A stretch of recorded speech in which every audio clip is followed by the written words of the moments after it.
शेतकरी मित्रांनो, आज आपण आलो आहोत आपल्या शेतावर।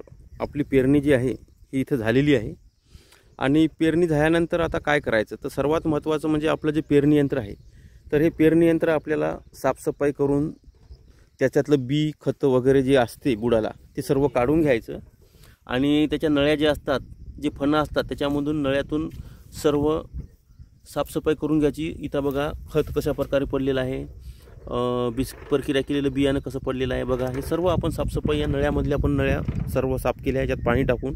आता आपल्याला काय करायचं तर हे जंग लागू नये म्हणून आपल्याला सर्व ओरालिंग करून ठेवायची। आपली मशीन जी आहे हे आपल्याला फिटिंग करून ठेवायची, चेन वगैरे त्याला ग्रीस ऑइल सर्व त्याला लावून ठेवायचं जेणेकरून जंग लागणार नाही। आणि आपली पेटी जी असते, मेन म्हणजे महत्त्वाचा भाग म्हणजे ही पेटी।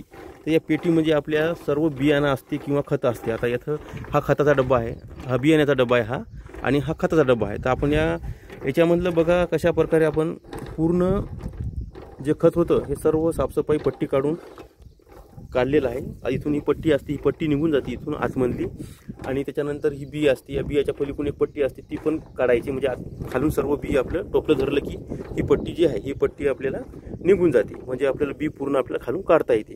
तर अशा प्रकारे आपण ही पट्टी इथून अशा प्रकारे ही पट्टी जी आहे ही पट्टी इथं अशी ओढायची, असं धरायचं आणि याला ओढून घ्यायचं। ओढल्यानंतर ही पट्टी पूर्ण निघून जाते या बाजूला सरकवल्यावर, आणि त्या बाजूचं पण बियाण्याचं पण तसंच असते। पट्टी सरकवायची, खाली टोपलं ठेवायचं आणि त्या टोपल्यामध्ये पूर्ण माल आपला पडून जाते। आणि अशा प्रकारे आपण पूर्ण बियाणं काढलं, थोडंफार नळ्यातलं होतं ते पण खाली टाकून दिलं, नळ्यामध्ये पाणी टाकलं आणि सर्व डबे साफ केले। बघा इथं पण आपण खताचा डबा साफ केला आणि हा बियाण्याचा डबा पण साफ केला। आणि आता आपली जी पेरणी यंत्र आहे तर हे पेरणी यंत्र आपल्याला एकदम टकाटक स्वच्छ ऑइल ग्रीसिंग करून आता आपल्याला एकदम चांगल्या प्रकारे हरभऱ्याच्या पेरणीपर्यंत आपल्याला इथं साफसफाई करून ठेवायचं आहे। आणि आता पूर्ण साफसफाई झालेली आहे, ऑइलिंग केलेली आहे, जंग लागू नये म्हणून कुठं कुठं आपल्याला आता याला कलर द्यायचा आहे डब्याला, आणि चांगल्या प्रकारे अजूनसुद्धा साफसफाई करायची आणि सर्व माती वगैरे सर्व काढायची, पुसून घ्यायची।